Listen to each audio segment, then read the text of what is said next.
Before we head out to sample plankton at our survey point, we need to check that we've got all the equipment that we need for our sampling session. So first up, of course, the most important thing is the plankton net. This is my plankton net here. It's a 250 millimeter diameter plankton net with a 53 micron net and a 53 micron filter on the bottom there. I've also added extra rope to my plankton net because the drop from the pier where I sample is quite long. I also have some fishing weights. These are just ones that I found beach cleaning, but they're fishing weights without the spikes on, and they get attached to these two loops at the bottom of the plankton net. If you're doing horizontal tows rather than vertical tows, which I do, you may also want to add some weights onto the rim of your plankton net, as that will help it stay the right way in the water. Next thing I have is a bucket. This is a scuttle from Screwfix, and again I've attached rope securely to it. This is paracord, and I use this to collect a sample of water so I can wash through my filter and also take some measurements of salinity and temperature. Hello there. I also have a large syringe. This is a 60 ml syringe, and I use the water in the bucket that I've collected to suck up to 50 ml, and I use this to wash through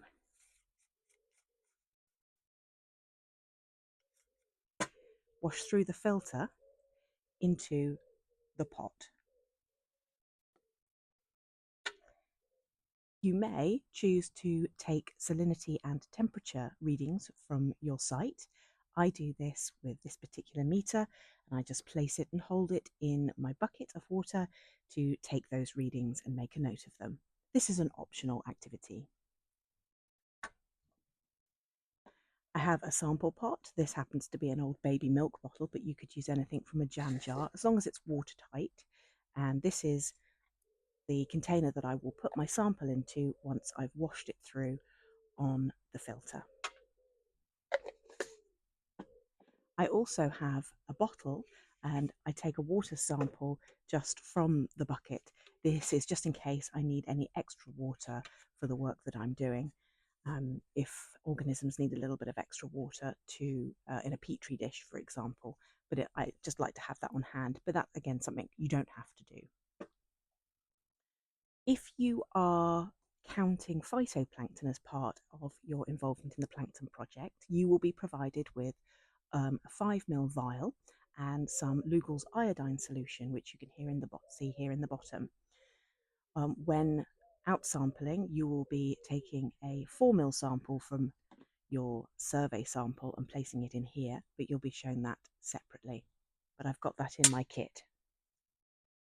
I also have my sample event metadata form, which I'm going to fill out whilst I'm at the sample site, and with a pen, obviously, and the pipette for the sample. I forgot to mention the pipette, and also a cool bag to keep the sample cool when I'm transferring it home. This is just a cheap sandwich bag from Sainsbury's, and I have a ice pack which has been in the freezer, and a towel. This is to make sure that the freezer pack doesn't come into contact with your sample pot because you don't want a frozen sample. Let's go sampling.